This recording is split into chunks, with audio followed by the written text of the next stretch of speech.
I'm so glad to have Returning to Bad Faith podcast, one of my all-time favorite journalists, showrunners, content creators, Rania Khalek. You'll see her over at Breakthrough News, and you'll see her giving amazing commentary on some feisty mainstream shows like Piers Morgan, where you're really one of our best fighters, and I'm so glad to have you back. Thank you. That's such a nice introduction. It's good to be on. I mean, it's true. So, Rania, I've been sort of like avoiding doing Piers for a few months now. I feel like every time they reached out, they wanted me to come on and talk about some sort of cultural issue where they either wanted to frame me up as, a crazy lib, or in particular, a crazy Black lib, expecting me to take some like pro Kamala position on X, Y, and Z so they could just demonstrate to their audience how we shouldn't be listened to. So I've said no. Or it's been a mix of topics where I would have to fight about, trans women in sports, or, something that they were using to be balkanizing and polarizing. And I just wasn't interested. But then when the Luigi Mangione story came along and the conversation was so inextricably tied to healthcare, I was like, okay, this is a moment. So I wrote to them and said I was going to go on, and then I did the appearance. And they still try to pin you with how do you not have any empathy for, it's the new, will you condemn Hamas? Do you have empathy for Brian Thompson? Right. But it's like a much better platform, because while most Americans don't have empathy for Hamas, or will condemn Hamas, they won't actually condemn Luigi Mangione. So it was an interesting experience, I think ultimately a good one, but it had me going down the rabbit hole of kind of the best of the left on Piers Morgan. And you're right at the top of that list. Oh, thank you. I mean, look, I'm glad that you say no, because I think it's one of those things that it's a really hostile environment you're walking into. And you're good at that. You're a pro at debating, but it's still a really hostile environment where you're surrounded. So it has to be you're going on to say something you really feel passionate about, and it's you're going to have the talking points for, and not letting them put you in that box. So that's really good that because other people are just will go on whenever and just talk about anything, and I think that's kind of pointless. I am not interested. Also, it's there was a delay. So sometimes, I'm trying to interrupt because I'm getting interrupted, but sometimes I'm literally I can't hear what's going on. You're in the van.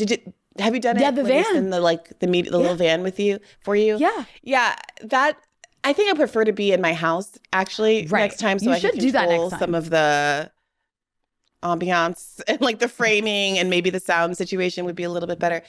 Regardless, we'll put in a clip of, I think you were up there with Dershowitz and of course Piers, and just really holding it down beautifully. You call Hamas terrorists, Hezbollah terrorists. Alan says Israel's just surrounded from everywhere. Everybody hates them and they're always throwing rockets at them. Hezbollah emerged, it's Lebanese people, who emerged in the mid-1980s because Israel viciously invaded and occupied Lebanon. And under those conditions emerged a group of Lebanese people who picked up arms to defend their homes and land from occupation, and that's how you get Hezbollah. Since then, they have been seen by many Lebanese as a force of protection against further Israeli invasions of Lebanon. And I'll also remind you, Hezbollah has never invaded Israel. Israel has repeatedly invaded Lebanon. The same goes for Hamas, by the way. Hamas is a group of Palestinians who picked up arms to defend their people against Israeli aggression. If you want that to stop, Israel needs to stop invading, occupying, and massacring its neighbors. People in your neighborhood are not going to like you if you continue to kill their families and steal their homes and land. And your ability to, I think, make clear what sometimes are politics in the Middle East that aren't especially clear, in part because of the bad reporting that we get domestically, bad because it's shallow, and bad because of bias. And also because I think, generally speaking, foreign policy is not front of mind for Americans in the same way that it is for the rest of the world. You have an ability to tell the story in a way that I think understands the bits that people need to know, understands the contours of the region, and makes it comprehensible, and not like something that is too complicated for the average person, too complicated being a rationale that's so often used and for decades and decades has been used to keep well-meaning, good-hearted people from digging in and committing to the position that what's going on in, say, Palestine is a bad thing that they should have an opinion on. So that's why we haven't really done a substantive discussion of Syria at all on the show. If folks listen to the Glenn Greenwald episode from last week, we got into it at the very end of an over 2-hour episode, but if you didn't make it that far, you might not even have realized that. So Rania, I want us to take a step all the way back and treat this audience as having relatively new, coming relatively fresh to this conflict, and walk us through what we should know since the fall of the Assad regime.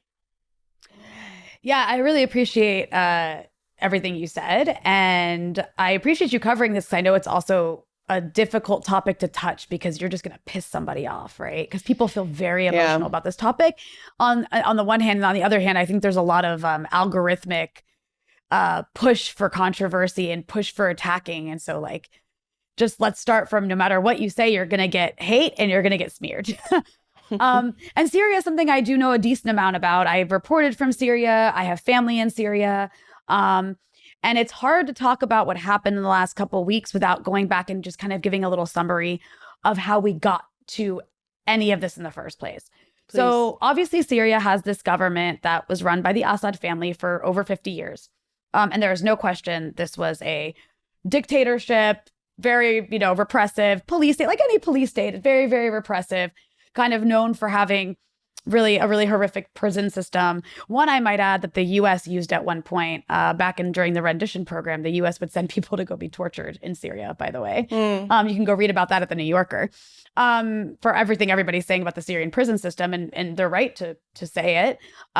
It's one that the U.S. used to its advantage when it wanted people tortured.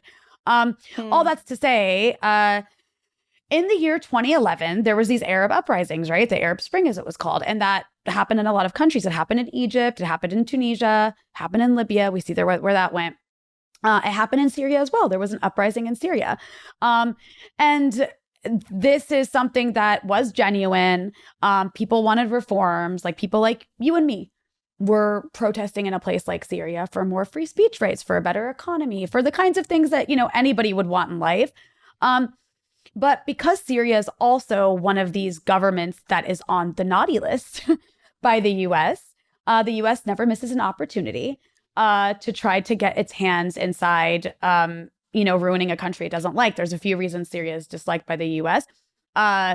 Syria had under Bashar al-Assad, an alliance with what's called, the resistance axis, or what came to be known as the resistance axis, meaning Iran, Hezbollah, the Palestinian armed groups like Hamas, and ultimately these Iraqi groups that the U.S. doesn't like, that it complains about, the ones that will hit, the U.S. Or hit by the U.S. embassy or U.S. bases in Iraq.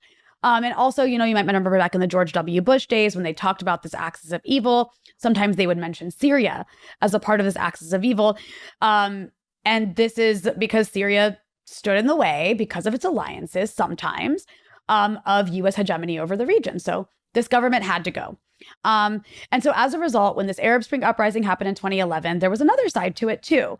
And there was, an Islamist side to it that the U.S. took the opportunity, as well as many Gulf states in the region that are very anti-Iran and allied with the U.S., like the Saudis, like the Qataris and others, took that opportunity to try to militarize the opposition side of the conflict, specifically a collection of sectarian religious extremist groups, which included elements of al-Qaeda.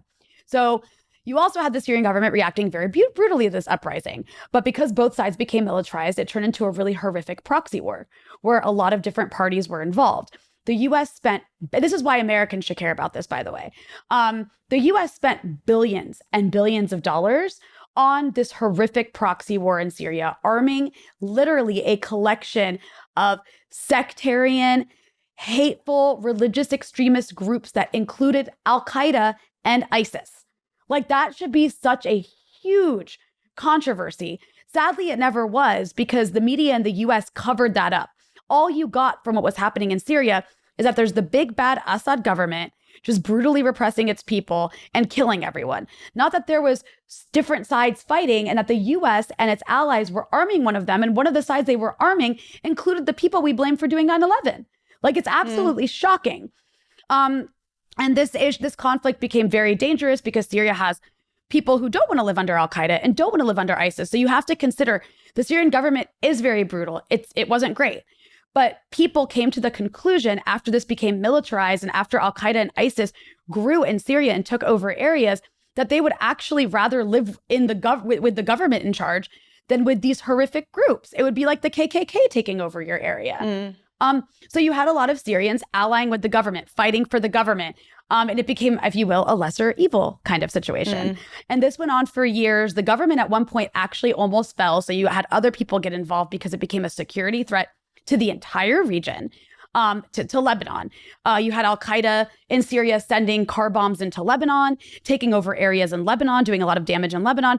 You had them also going back into Iraq, where al-Qaeda initially came from Iraq into Syria and took over a lot of areas, got a lot of money, got a lot of weapons, and then went back into Iraq. And that's how you had ISIS going in and taking huge portions of Iraq. So you had the Iraqis get involved to back the Syrian government. You have the Iranians get involved because these groups are very sectarian groups and they hate Shias and they wanted to eventually make their way to Iran.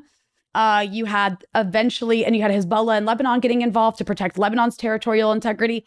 You also had eventually the Russians getting involved in 2015, which really tipped the balance because people thought at one point that the government of Syria would fall and it would fall to ISIS. And then at one point, the U.S. had to kind of like stop arming these groups so much because it became a threat to the world, because then you had ISIS attacks in places like European cities. And this was kind of emanating from Syria, where this group wanted to have this caliphate. So all this happens. These groups take over large swaths of Syria. The government's fighting with them. Eventually, 2019 comes, and this is a very like brief summary of what happened then, and I'll tell you why it's important in a moment. But eventually, 2019 comes. At that point, the government had started to, with Russian help, with Hezbollah's help, with Iran's help, had taken back large parts of its territory, including like Aleppo, including the countryside of Damascus, including areas like Daraa in the south, and areas near the Golan, like areas that had fallen to these rebel groups. These sectarian extremist groups were taken back by the government, and the conflict was kind of frozen in 2019. There's also another aspect of this, which I know makes it so complicated. The U.S. also, in addition to funding and arming this collection of extremist groups, also funded and armed and worked with, in collaboration with, a group called the SDF, the Syrian Democratic Forces, in the northeast of Syria, which this is like mostly Kurdish group. It's the YPG, it's called the YPG, which is the Syrian PKK, which is a group that Turkey considers a terrorist organization. It's a Kurdish separatist group.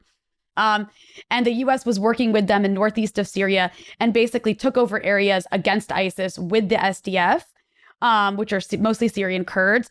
And this included Syria's oil areas with lots of oil. So Syria's oil fields were taken and occupied by the U.S. military in support of this group called the SDF, where they had basically like balkanized Syria into this area where the northeast was under the control of the SDF with the U.S. help, where the oil fields and agricultural land are, which they denied to the Syrian government.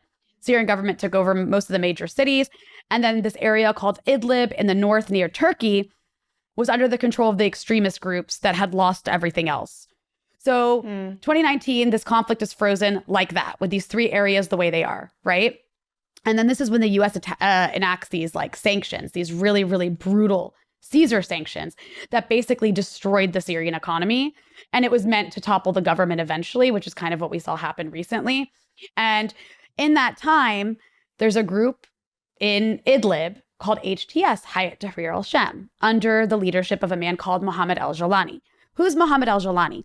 Mohammed al-Jolani was a Syrian guy who, his name is actually Ahmed al-Shara, a Syrian guy who, during the war in Iraq, after the U.S. toppled Saddam, went to go fight in al-Qaeda in Iraq, as many people across the Arab world who were like into the idea of Salafi jihadism and the al-Qaeda ideology went to Iraq. The U.S. toppling of Saddam is what brought al-Qaeda to Iraq and kind of resurrected al-Qaeda there. It hadn't existed there before. So he goes to fight in Iraq with al-Qaeda. Really, really brutal, right? He ends up in a U.S. prison, several U.S. prisons, Camp Buga, Abu Ghraib. There's another one I forget.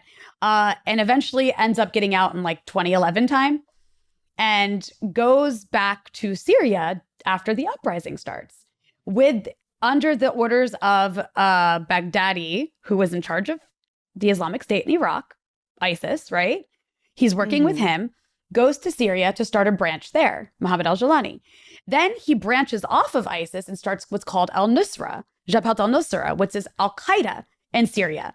And he starts taking advantage of the opposition protests and has a lot of weapons, is being armed, in some part by the Qataris, by the way. And eventually areas are falling from regime hands. And immediately when that happens, a lot of these extremist groups like Jabhat al-Nusra go in and take over. So Mohammed al-Jolani is literally in charge of al-Qaeda in Syria, is carrying out horrific terrorist attacks against people, very sectarian attacks against minorities, is carrying out attacks in Lebanon. And also like then splits from ISIS for strategic reasons, not because of necessarily ideological reasons.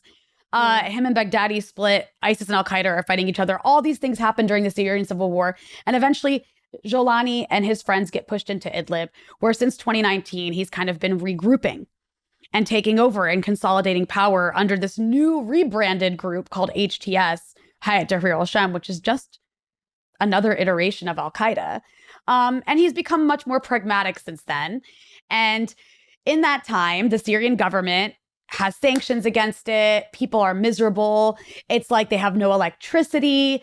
Food prices are soaring. Hyperinflation is out of control. The country is experiencing a brain drain almost worse than what was happening in the war, because economic strife like that can actually be like worse to live under than just like war here and there. If that's, might be hard to believe, but it's true. So all this time goes by where HTS is getting a lot of backing from Turkey, a lot of funding. They've got 24-hour electricity. They're governing Idlib. They're kind of modernizing. They're becoming a more pragmatic organization and how to deal with things. The government's faltering. It hasn't made, the Syrian government had a lot of opportunities after they froze the conflict to make some reforms, to do things differently, to open up some political space. Instead of doing that, they did the opposite. They just, sanctions kind of make a lot of governments more corrupt. They became increasingly more corrupt than they already were, became like a mafia, hollowed out state until we got where we are today. And that was a couple weeks ago when Mohammed al-Jolani, former leader of al-Qaeda, has these forces armed by Turkey one day after the ceasefire in Lebanon. One day after that ceasefire, launches this offensive, takes Aleppo, then takes other cities like Hama, then is about to take Homs and just walks right into Damascus because the Syrian government didn't put up a fight. At this point, their army is being paid like $10 a month individually. Like, what are you going to fight for if you're being paid $10 a month? Yeah. And Assad kind of just fled, without really saying anything. And a lot of people who supported him are really pissed at him now.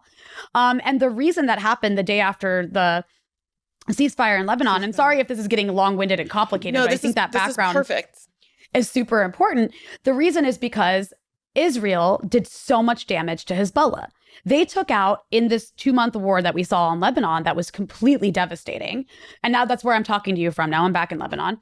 The Israelis decapitated Hezbollah's entire senior leadership, including Hassan Nasrallah, which shocked the entire region. Hassan Nasrallah, the head of Hezbollah, was basically the leader of the resistance axis. And the resistance axis, to go back to what that meant, because I don't think we can say it in the present anymore because it doesn't exist like that anymore, was Iran arming and funding, was these groups in Iraq that are pro-resistance that you might have seen every once in a while. They were firing at Israel since October 7th. You could say the Houthis in Yemen, Ansar Allah, as well, getting backing from the Iranians as well. And then Syria was the land bridge, right? So if you pull up a map of the Middle East, Syria is the land bridge. It was considered the highway for weapons to Hezbollah in Lebanon, because Syria borders Lebanon. So HTS, extremely anti-Iran, takes over. The Syrian government's out. They don't even put up a fight. Now they're in charge, and the axis of resistance is now broken. Hezbollah has lost its weapons highway. And Netanyahu even went gave a speech taking credit for for HTS overthrowing Assad, because he said we weakened Hezbollah, and that's why they could. Because Hezbollah played a huge role, and Iran played a huge role in backing the Syrian government and its security and keeping it like basically propped up, because they weren't able to secure themselves at one point. So on top of that, I should also add, during the Civil War, the Israelis actually were funding and arming al-Qaeda rebel groups at the border, at the buffer zone at the Golan. I actually went to an area in the Golan on the Syrian side back in the day, and I interviewed these guys who had actually turned against the government and joined a militia, and actually in the Golan to overthrow the Assad government, and then eventually switched sides because they realized the Israelis were collaborating. The group they were working with was collaborating with the Israelis. And the Israelis were giving them material support. They were also treating them in their hospitals in Israel. So the Israelis played a role in trying to topple this government as well, or at least weaken it. And now the Israelis are really happy, because since HTS has taken over, what are we seeing happening? We're seeing, I mean, first and foremost, inside Syria, this is an al-Qaeda kind of group. It has moderated a bit. Like, it doesn't seem to have transnational ambitions anymore. It wants to just control a state. Under Mohammed al-Jolani, Ahmed al-Shara, who's been completely rebranded, Brianna, completely rebranded by the media. Like, this guy was in charge of ISIS and al-Qaeda at one point, or a leader in ISIS and al-Qaeda. And he went from being that to all he had to do was like put on a blazer. And I don't know, he's got some consultants, maybe like Boston Consulting Group is advising him right now. Who knows? Yeah, I saw someone joking that he's got whoever Zelensky used for his publicity tours, because they had the same green, kind of army green button-down shirt on. And yeah, he's getting, I think I joked with Aaron talking about this on Useful Idiots, he's getting the Richard Spencer treatment, where if you put on a blazer and say a couple of like nice things and get a haircut, the American media can whitewash even like an open white supremacist. So here you go. This is easy work, light work for them. It's incredible. He's like a hero now. And the thing about this guy is, look, no one is making the argument, except for maybe like two people on the internet, that like Bashar al-Assad was some great leader. He was actually a really horrible leader, to the point where like he just dipped out. and you know, people died in Syria fighting against these groups taking over. And ultimately, basically, one of these groups got to take over. And people are really scared now. There's lots of people, I'm not going to deny, there's lots of people who are happy. And that's not just Syrians, by the way. People in Lebanon are really happy too. There was a period of time where Syria occupied a huge portion of Lebanon. And they've done some really horrible things in Lebanon too. People are always calling me an Assadist. I'm sure you've seen that, which I find hilarious. Because even I have family members who've been put on Syrian secret police lists for arrest and have actually left Lebanon for that in the past. I'm not some like proponent of this government, but at the same time, it's like, I use the analogy of World War II. Like, no one says you shouldn't have aligned with Stalin against the Nazis. And that's what this sort of alliance in this region was. People were like, okay, our options are this guy or ISIS. And they, you know, nobody wants to live under ISIS. The fact of the matter is, though, that this guy, Ahmed al-Shara, is now kind of like the de facto new tyrant leader of Syria. And I want to be careful, like, how I, you know, predict what's going to happen, because we have to wait and see. We do have to wait and see. But what we're seeing so far doesn't look good. On the inside of Syria, you know, you do have a lot of minority groups, like Alawites and Christians and others who, and you also have secular people in Syria. Like, Syria's majority Sunni Muslim, but some of those people are secular. So you have this Islamist government taking shape that's already implying that they're going to have bad policies towards women, that is not really reassuring people about how minorities might be treated. Though so far they have been able to like hold off, like there's been no like massacres of minorities, but minorities are really scared. They're really scared, not just because they're scared to be under Islamist rule. They're scared because it's run by a guy who has a history of killing them in really brutal ways. Like, heads were getting cut off. You know what I mean? So people are scared. Like, they're also worried that like maybe this is all just a ruse. Maybe this is just, while international media attention is on Syria, you know, he's gonna like, you know, be on good behavior. And then maybe that changes in a couple months when no one's paying attention. So this is, you know, I'm not saying this as Rania. I'm saying this as like, this is what friends I have in Syria from minority groups are telling me. And right now their neighborhoods are full of armed men, kind of like, you know, intimidating everybody in these trucks, telling women to cover their heads. And this is just happening in some neighborhoods. But like also some of these people are foreign fighters from places like Uzbekistan or Uyghurs from China who like scare them a bit more because these are like the really ideological guys who literally like left their countries to come fight in like initially in al-Qaeda or ISIS. So, I mean, that's scary. If that was my neighborhood, I would be scared too. So there's that aspect of this, but we have to, again, wait and see.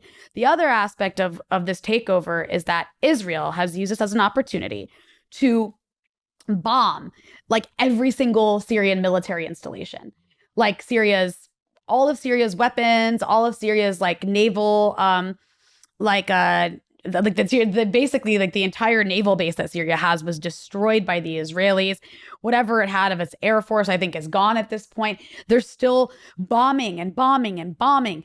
So they're basically incapacitating Syria's military. So Syria now has no actual military infrastructure to defend itself. You know, air defenses are gone. Israel's attacked everything.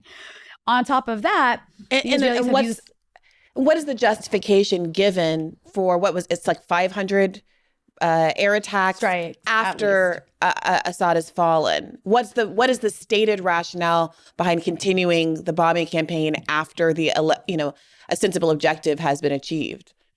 So Israel's justification is that this government was taken over by al-Qaeda extremists and we can't let these weapons fall into their hands, which is just so convenient. Al-Qaeda extremists. Exactly. I mean, you can't have it both ways. No.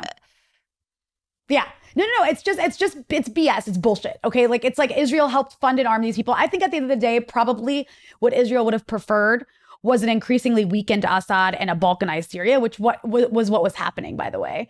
And so maybe this outcome isn't exactly what they wanted, but that doesn't justify destroying an entire country's military infrastructure. But I think what's more telling, I mean, on top of doing that, the Israelis have also basically come in and taken over several Syrian villages on the Syrian-controlled side of the Golan. So the Golan Heights, in 1967, Israel captured a huge portion of the Golan in a war and then tried to annex it years later, and basically de facto did. Annex it, but it's not recognized by the international community. The Israeli-occupied Golan Heights is still considered Syrian territory. And there was an agreement in 1974 that kind of froze that conflict, where like there would be this buffer zone where there's these UN personnel stationed to monitor it. And that like these sides would leave each other alone, and that kind of stayed intact until now. Israel uses this as an opportunity to basically, and their rationale for this is to create a bigger buffer zone. But immediately after Assad fled the country, was toppled, the Israelis invaded Syria further into the Syrian-controlled side of the Golan.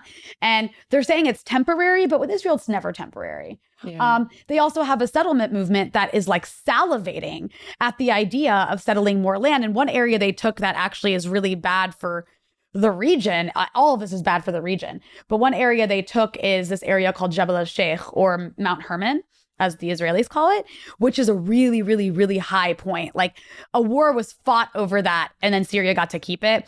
And now Israel has this high point where they can overlook the entire Lebanese south. So it puts any military formation in Lebanon that wants to protect Lebanese land at a huge military disadvantage to have Israel now like overlooking them in this way where they can like launch bombs against them from there. You don't even have to send a jet to do it anymore. So this is basically what we're seeing in real time, the expansion of the Greater Israel Project. And it's quite frightening. They're taking Gaza. The settlement movement wants to settle Gaza. They're already selling land and plots of land in Gaza before it's even really happened. They're starting to do the same with the areas that have been taken in Syria. Netanyahu has announced that they're going to like double the settlement population in the Israeli occupied portion of the Golan. And then you actually today, Brianna, as we're recording, you had Israeli settlers come into Lebanon and plant a tent and a flag in a village called Marun al-Ras, which the Israelis have like totally destroyed because they still haven't fully withdrawn from Lebanon. So this settlement movement is no joke. These are like psychotic religious zealots who want to expand Greater Israel. It's really like a frightening moment to see this come to fruition this way. And the government, the emerging authorities in Damascus, now ruled by Mohammed al-Jolani, Ahmed al-Shada, I'm not really sure what to call him, he is stating very openly that he will not fight Israel. He's saying we don't have an issue with Israel. We're not going to fight Israel. Our primary enemies are Iran and Hezbollah, which just shows you like what side he's on. This is what has been a little confusing for me, and why it's interesting for me to hear you say that Israel didn't necessarily want this outcome, that they might have wanted a weakened Assad and a balkanized Syria, because it does seem like if you, as I have been, am at all confused about what's going on in the region, just look at who's being advantaged or taking advantage of the situation and who seems to be coming out ahead, it does seem to be Israel. And so because of the buffer zones, which is just a less imperialist way of saying claiming territory in other countries, whether it is the kind of crippling of the axis of resistance, all of these things come out to Israel's advantage. I'm struggling to make sense of this idea that this wasn't the end goal. I'm also confused by the desire to have sectarian groups that are characterized by more religious extremism, that are al-Qaeda and groups that have been obviously opposed by the United States of America, people who have been in U.S. prisons involved, al-Jolani recently being on a terrorist list, being preferred to Assad's government. What is sort of the strategic rationale behind that? And the third part of the piece that I'm like struggling a little bit with is Turkey's backing of Idlib and their kind of strategic objectives and goals here, and how these things are all coming together, given that you have America and these two ostensible allies in Turkey and Israel that seem to be, if I'm understanding it right, having kind of different long-term objectives here. Yeah, it's funny that you raised that, because I don't know if you saw, but the Israelis put out a statement yesterday accusing Turkey of trying to steal land in Syria. And they are. The thing is, they are. So look, Turkey's objectives here, Turkey's Muslim Brotherhood. There's like kind of different, this brings it out to more of a regional issue that's a bit separate from the idea of axis of resistance. Turkey's government is a Muslim Brotherhood government. They hate the Kurds. They hate the Kurdish separatist groups. They see Syria as a security concern for them because of the YPG, which is the Syrian PKK, which as I mentioned earlier, this is a Kurdish separatist group in Turkey that the Turkish government has repressed very heavily. They consider them a terrorist group, and any extension of them a terrorist group. They don't like the idea of a Kurdish group that is against them having power so close to them. They see that as a security threat. And the U.S., Turkey's been very angry at the U.S. for supporting and arming the SDF, which is just the YPG rebranded, in Syria. And that's been like a point of friction. Turkey, since the beginning of the uprising in Syria, also allowed its border to be used like as a porous border to basically allow ISIS and al-Qaeda to go into Syria, and all these, especially these foreign fighters. Like, I think at one point there was kiosks in Turkish airports, like recruiting to go foreign fight in Syria, basically. And that was because Turkey also has this kind of like neo-Ottoman expansionist agenda of like recontrolling territory. Because don't forget, before you had Europeans like splitting up the Middle East after World War I, you had the Ottoman Empire that controlled had some level of control over huge swaths of the Levant. And they have ambitions towards that. And Syria's part of that. You'll hear repeatedly over the last few weeks, Erdogan giving these speeches saying Aleppo is actually Turkey and Damascus actually belongs to Turkey. It's insane. It's very alarming, because it's just like you've got like an Israel up north and Israel and in Israel, that down south. Wild to hear, given how much hand-wringing there's been over, Russia's expansionist goals and why we have to fight that particular proxy war. And we have allies screaming very, very, very similar language all across the region, all across the Middle East, including Israel, principally Israel. Exactly. So there's like a Muslim Brotherhood angle to the Turkish support for like, because they basically they see these people as their comrades. the HTS guys, and there's something also called the SNA, which is allied with HTS. God, forget all the acronyms. The acronyms will just make you go crazy. It's not worth it. When I was covering this, I mean, not just Syria, but Iraq during the ISIS days, the amount of acronyms, I think I am like triggered by it at this point. But the Turks have their own like security like logic for why they're doing this, which has to do with Kurdish separatist groups, as well as sort of these neo-Ottoman ambitions, and also just more control in the region, right? Everybody wants a piece of the pie. So that's the Turkey angle. And they supported like, and also, you know, everybody's criticizing Assad because one of the reasons that Turkey was stating that they even like backed the launching of this operation to take so much Syrian territory, which was more successful than I think they even imagined it would be, was because the Turkish government and the Syrian government were negotiating over Idlib, because Idlib is Syrian territory, but it's basically like kind of de facto been annexed by Turkey in a way where it's like Idlib was full of Turkish products. It lived in this weird parallel universe where Syria sanctions didn't affect it because Turkey just gave it electricity and gave it like access to an economy. I think they were even using Turkish currency in Idlib, if I'm not mistaken. So there were negotiations taking place between the Syrian government and the Turks, and the Syrian government was not budging on anything. And so everybody kind of blamed the Syrian government for taking, or Assad specifically, for taking such a hard line when actually he had such little leverage when he wasn't able to secure the front line of his own country. And then you asked about like the confusion about al-Qaeda. You're right to be confused about that, because aren't these the people that we fought a war on terror against for all these years? And but so also, much like, blood has been spilled. I understand, like, you're framing it as kind of like multiple bad actors is useful, but why does the United States prefer? And this is my fundamental question. Why does the United States prefer the sectarian al-Qaeda newbies to the Assad oldies? Why the preference of which baddie?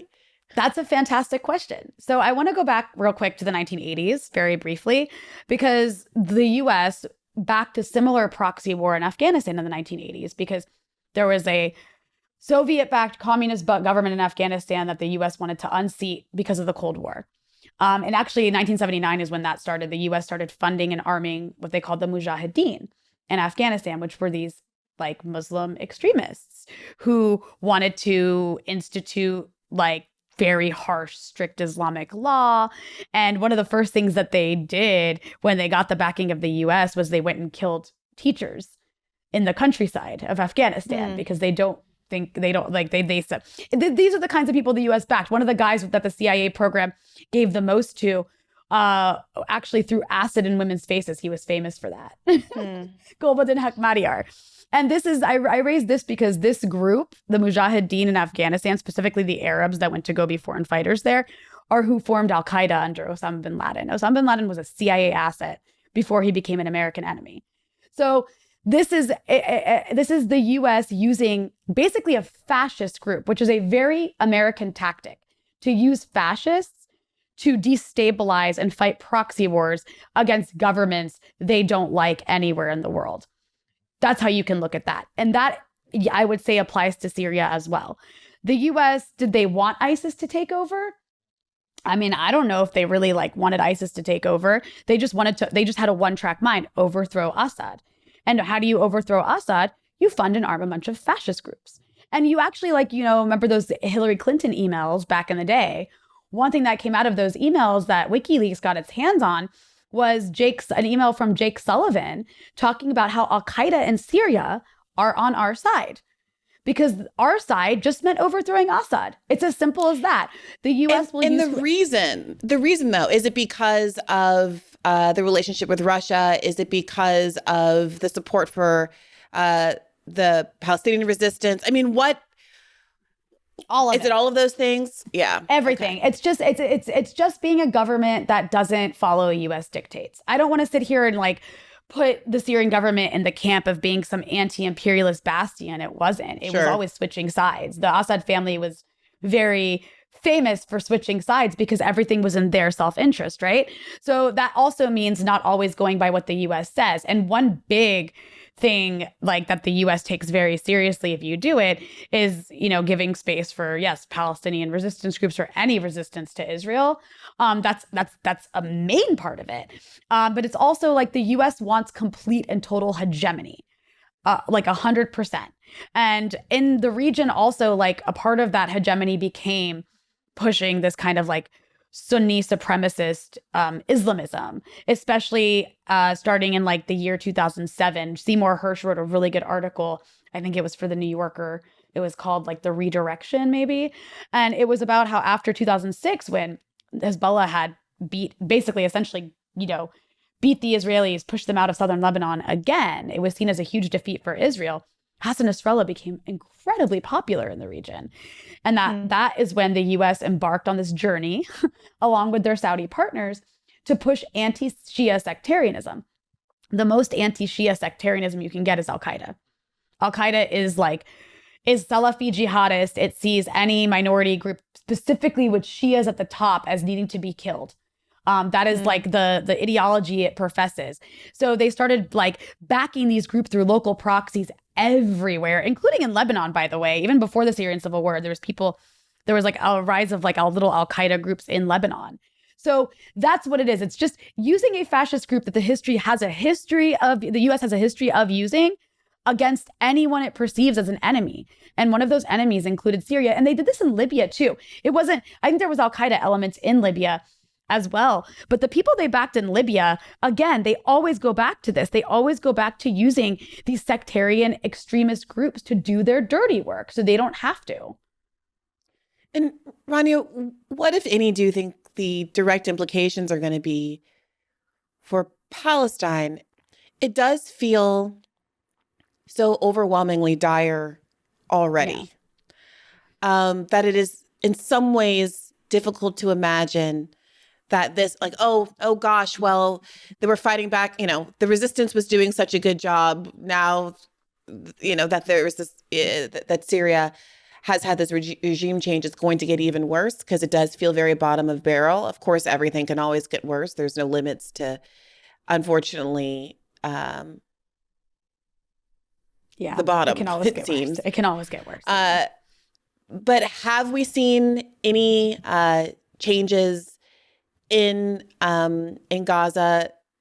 Do you expect there to be any short or long-term shifts as a consequence of Assad fleeing? So I would call this a seismic shift, what we've just witnessed. And that includes everything since October 7th, culminating into like the fall of the Syrian government to HTS. And I mean, the repercussions of that, we have to kind of wait and see. But some of the more clear ones are a win for Israel. It doesn't mean Israel has won necessarily, like everything, but it's a battle that Israel won, like a huge win, in the sense that the resistance axis is broken. Hezbollah, which was at the forefront and the most powerful actor in that axis, has been severely weakened. It's not over. Hezbollah still exists. They can still fight on the ground. And they did. And that's why Israel wasn't able to go in more than a few kilometers to Lebanon, despite like 2 months of trying to invade the country. That said, they've lost a huge amount of deterrent capacity. Gaza has been apocalyptically destroyed. And they are ethnically cleansing the north of Gaza quite successfully, like huge portions of it. And that's a huge loss. Does that mean that Palestinians will stop fighting? No.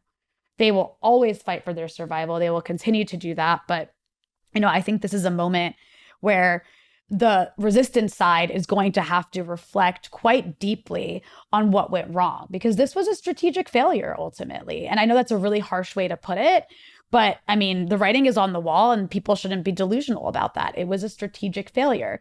And the reason Syria... this? When you say this was a strategic failure, what part are you talking about? All of it. I mean, you can't, hindsight's everything. I'm not like trying to say in the moment people could have known, but in hindsight, there were a lot of mistakes that culminated into a strategic failure in terms of Israel has expanded territory dramatically. And what's left of the resistance, we need to wait and see.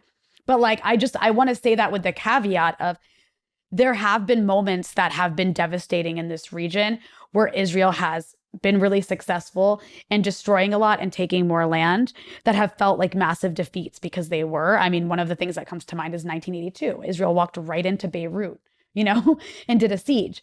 And no one ever thought that that could be recovered. But what came out of that was a resistance movement called Hezbollah that 15 years after the Israelis occupied was able to kick them out. So we don't know what's going to come out of this.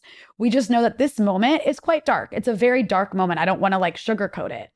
And so that's what I say is in this region specifically, I would imagine that those involved in resistance will be reflecting on what went wrong, because you have to learn how to not do that again in the future, right? But it's also an opportunity for other forms of resistance to come out. This might be a bit premature to say, but the last 40 years have been defined by an Iranian-funded resistance that has had a religious hue to it. So maybe this is a moment where people will be talking and theorizing and coming up with different ideas that can galvanize people outside of the realm of this or that sect. You know what I'm saying? So maybe it's an opportunity for a resurgence of secular resistance. I mean, maybe that's wishful thinking on my part because I'm a leftist and I'm secular. I don't know. But this is also a moment that it's a defeat, a battle that, it's a lost battle, but it's not a lost war. And that said, I also want to emphasize that Israel, despite the material gains, which are short-term, by the way, Israel is more isolated than ever internationally. It has lost, why do they have to bully people across the West right now to shut up about Israel and make, get people fired? You know what that's like, Brianna? I know a little something about it. You know a little something about that, right? So why do they have to bully so much? Why do they have to censor so much? Why is the media in propaganda overdrive? Because the Israelis are more isolated than ever. They are a rogue state, and the world hates them. And there are international cases against them. I'm not saying international law is going to save Palestine, but I don't think we've ever had it. This is quite unprecedented to have Israel this despised and this isolated in the world to the point where they just closed their embassy in Ireland.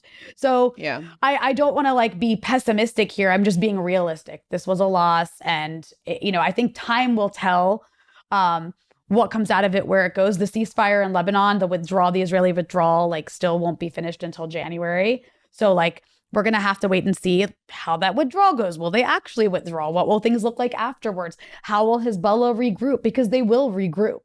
Hamas, or what's left of it, what's going to happen with that? Palestinians have resisted since the Nakba, since before the Nakba. They will continue to resist in any way they can. That's always going to be the case. And I think at the end of the day, there's been a lot of sacrifice and a lot of loss, and we can't allow that to be in vain. Because those of us, and I know I ironically say this talking to you from Beirut, but I'm between here and the States. Those of us who have the privilege of being in the imperial core, in the belly of the beast, need to continue fighting as hard as we can against this disgusting imperialist depravity that we've witnessed over the last 14 months or however long it's been of genocide in Gaza, because it's going to get worse. And at some point, some of those methods, I'm not saying the US is going to do to Americans what it's done to Gaza, but these are methods that have been learned to control and populations and destroy any resistance anywhere to the ruling class. So, for those of us in the imperial core, we need to also be reflecting on how we move forward. And I want to just point out, since I'm here to talk about Syria, I've noticed that, and this has happened before, there is an attempt, some of it's organic, a lot of it's not, by the way, to try to fracture Palestine solidarity using Syria. Talk about that. I saw you tweeting about that. What does that look like to you? So to me, it looks like talking about Gaza and somebody coming into your mentions or in real life and being like, well, why aren't you talking about Syria? Why are you talking about Gaza? Syria's worse. Assad's worse. So they're doing the, why aren't you talking about Congo? Why aren't you talking about Sudan? There's been versions of that happening this whole time. And not that you shouldn't talk about all of these places, but you're right, there's a certain tone and a certain kind of person that quite obviously, if you go to their timeline, they're also not talking about those things. It's selectively being applied to derail any kind of solidarity around. There's that. And then there's Gaza, there's also this attempt to say that Hezbollah and Iran are evil because of what they did in Syria. like they just went into Syria because they hate uprisings. It's like, no, I explained why. Like there were security reasons for that affected the entire region. In fact, Hezbollah in Iran played a very important role in helping to defeat ISIS. That's why they went to Syria. That, and also this was a resistance axis ally, that in order to fight the bigger enemy, Israel, you need to make sure this government doesn't fall to a government that's going to be a US client state that's going to normalize with Israel, because that would be devastating. There's also an attempt to try to erase the US imperialist aspect of what happened in Syria. So if you talk about the multi-billion-dollar CIA proxy war in Syria, you're an Assadist. If you talk about Mohammed al-Jolani and his role in like killing minorities and being disgraceful towards women and being in charge of people that beheaded people, you're an Assadist. Like this is meant to shut down debate and reality, and we shouldn't fall for it. Like people should firmly push back. And I know it can be difficult to push back when you feel like, oh, I don't know enough about this. But if you're an American, you are well within your right to point out that there was a multi-billion-dollar regime change war against the Syrian government that ultimately succeeded. And we shouldn't rewrite that. Just like talking about what the US did in Iraq does not mean you love Saddam Hussein. Which is just also a ridiculous argument. But you know what? It was a very prominent argument in 2002 and 2003. Yeah, I remember. So this is the kind of trying to destroy the Palestine solidarity movement, also using sectarianism. And that's more something that I think is happening in the Arab American community that I'm really concerned about. So any Arab Americans watching, don't fall for it. Do not fall for it. Palestine is still the central issue. Greater Israel's attempt to control the entire region at the behest of the US is still the central issue. All of these other things, they're important, but that is the central issue. Until the Middle East can get the US-Israeli boot off our necks, we can't deal with all these other things. We can't develop as societies. We can't do anything because it's all about what Israel and America want. It's all about Israel and American control and theft of our resources and theft of our land and just completely subjugating us. So we just become slaves to empire. And I mean, I don't know about you, but I don't want to be a slave to empire. So, I mean, people really need to think critically about these issues. And if, it's just amazing. It's this smear. I'm also just a little bit traumatized by it because Brianna, 8 years ago, I went to Syria to cover what was happening because I have family in Syria and they were surrounded by a bunch of al-Qaeda groups who wanted to kill them. And so that's where I was coming at this issue from. And I got so smeared in the most unbelievable way. And if you say something about somebody enough times, it doesn't matter if it's true. People will believe it. So I just want to caution people, don't believe everything you see on social media. And especially when it comes to Syria, I'm not telling you have to take a side. I'm not saying you have to be rah Assad at all. The situation is what it is. We can't change it. HTS is in charge of Syria. That said, we cannot let the memory hole what the US and its regional allies have done to this country. Because yes, Assad had a hand in ruining Syria, but so did that multi-billion-dollar proxy war.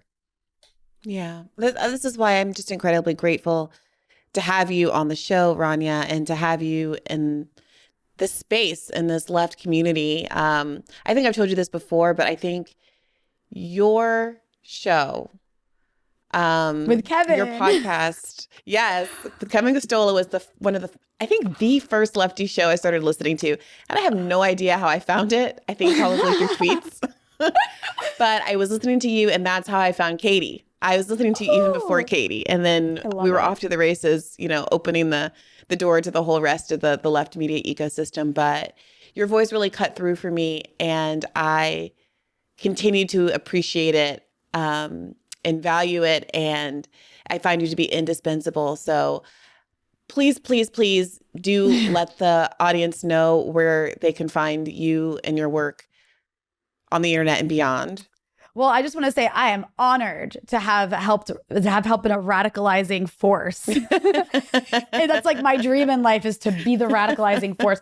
And also obviously it's so mutual. I feel the same exact way about you. So everybody can cringe at the love here. I also appreciate you giving me a platform to talk about this issue and taking this issue very, very seriously. So people can follow my work at Breakthrough News. You can follow us at all social media platforms at BT Newsroom, and also me on Twitter and Instagram at Rania Khalek. And Rania, before you go out the door, I wonder if I can just ask you quickly, just because this has just all happened. AOC lost this leadership position that she was angling for, and it does seem to be an example of the futility of the inside game. I think many of us were hopeful that maybe these squad members could kind of do a takeover of the Democratic Party. The message for years after the 2018 successes and electing squad members was, well, if we just keep doing that, they can grow in large enough numbers to really have an impact. That belief for maybe half the left, some fragment of the left, was undermined in the force the vote moment, where because of the narrow majority in the House that the Democrats had, even the relatively small number of squad members could have taken charge and declined to vote for Nancy Pelosi for Speaker of the House unless there were certain concessions. They refused to do that. About 2 years later, Republicans demonstrated that theory actually worked and were able to do that and ousted Speaker McCarthy in a way that Nancy Pelosi also could have been ousted. And it does feel like from that force the vote moment, there has been this question of, are the force the vote people sort of right that that was a mask off moment and a realization that the inside game wasn't going to work because they weren't willing to be adversarial enough to actually push the party from the inside? Or should we have given them a chance? Trust AOC when she says she's saving her political capital down the line for, among other things, leadership positions on these committees, which of course now has crashed and burned in a kind of spectacular way. So I wonder, have you been reflecting on any of this from a domestic politics perspective, and sort of what you're taking away from this moment, if anything? It's funny because I did see that happened, and I just kind of shook my head and like sort of, ironically smiled about it, mostly because I don't know how many more examples we need Right. of this, right? Like, it's like Bernie Sanders was the ultimate example. It's like, he tried to change things from the inside by like running inside the Democratic Party for president. They wouldn't let him win twice. They were very anti-democratic about it. And then on top of it, he still capitulated. And now he's like, what is he doing now? You could actually tell me more about that, but I'm like, it's just kind of like I don't even know. Is Bernie Sanders, I know he's still in the Senate, but I never hear anything. So that didn't work he's out, putting out some good email, like some good letters every now and again. I'm not saying he's not doing things. I think he hinted that this is going to be his last term, that he's going to retire. But to me, that just foregrounds the unwillingness to do more, because it seems to me if you're genuinely at the end of your road, you can't even make arguments about, what your presence in Congress does to help the cause. Like, you're on your way out, so you might as well go out in a flame of glory from my perspective. But I'm sure you've heard it reported that he doesn't want to be remembered like Ralph Nader. So that's very selfish. This rationale. Yeah. And it's a lot to ask of someone, I guess. But then why did you run in the first place if you weren't willing to take on that role? But it's, also with the squad, look, we've seen time and again for the last 30 or 40 years, the Democratic Party is not reformable. You go into it to change it, it either changes you or spits you out. We saw Jamal Bowman and Cori Bush get spat out. They were spat out by this party. I think Hillary Clinton even advocated against that. It's just, you're not going to change it. And then so there's the other way of going about it, which is to just keep playing the game, keep being quiet, keep sucking it up. Go have your moment at the DNC where you lie and say Kamala Harris is working for a ceasefire, which is what AOC did. And even capitulating that much, she gets nothing out of it. She gets nothing out of it. A big part of this kind of oversight committee battle was that reportedly AOC said she would consider not challenging, not supporting challenges to incumbents. So that's that's how she won. Exactly. Wow. And if that's the kind of trade you're willing to make for a leadership position on a House committee, then that's, I think, ground zero evidence of the party's ability to change you as opposed to the other way around. And look, maybe she went in, I don't know what's in her heart. Like, I know you interviewed her in the beginning, so you would have a better idea of her character and stuff. And I don't want to say anything about that because I don't know her. But I mean, maybe she went in ambitious the entire time, but she's not even reaching her ambitions. Like, she's not getting the leadership roles. You know, she tried, if she was trying to ride in on this progressive wave, which is what happened, then it's blowing up in her face. Like, because it's not leading to anything.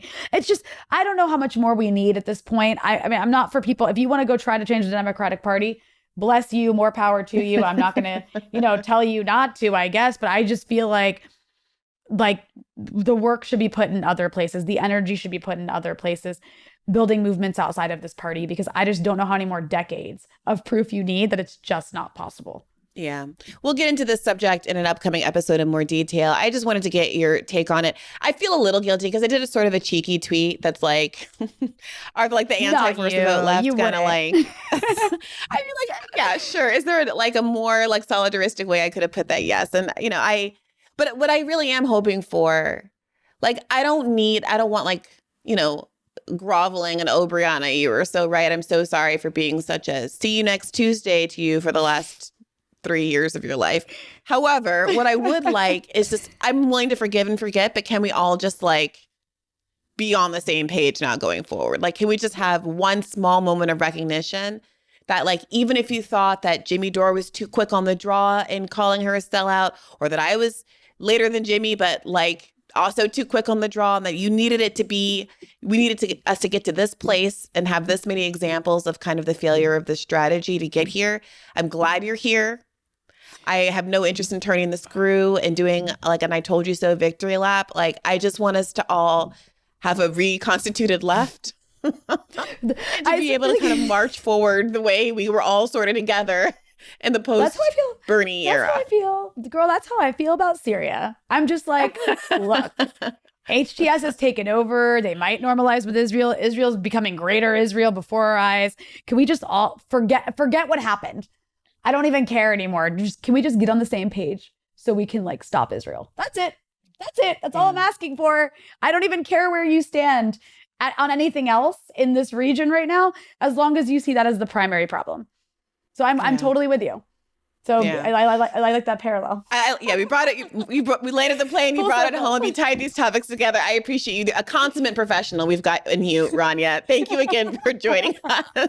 Thank you so much, Brianna. And thanks to all of you for listening. You can get an extra episode of Bad Faith Podcast every week on Mondays at patreon.com/Bad Faith Podcast. Subscribing not only gets you those full episodes and video episodes, but also supports all of the free content that you get every Thursdays and interviews just like this one. So I appreciate you. Take care of yourselves. And as always, keep the faith.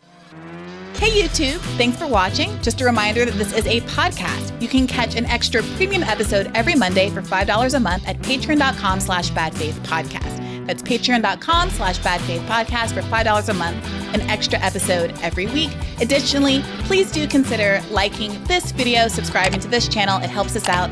It helps independent media beat the algorithm. We appreciate you. And as always, keep the faith.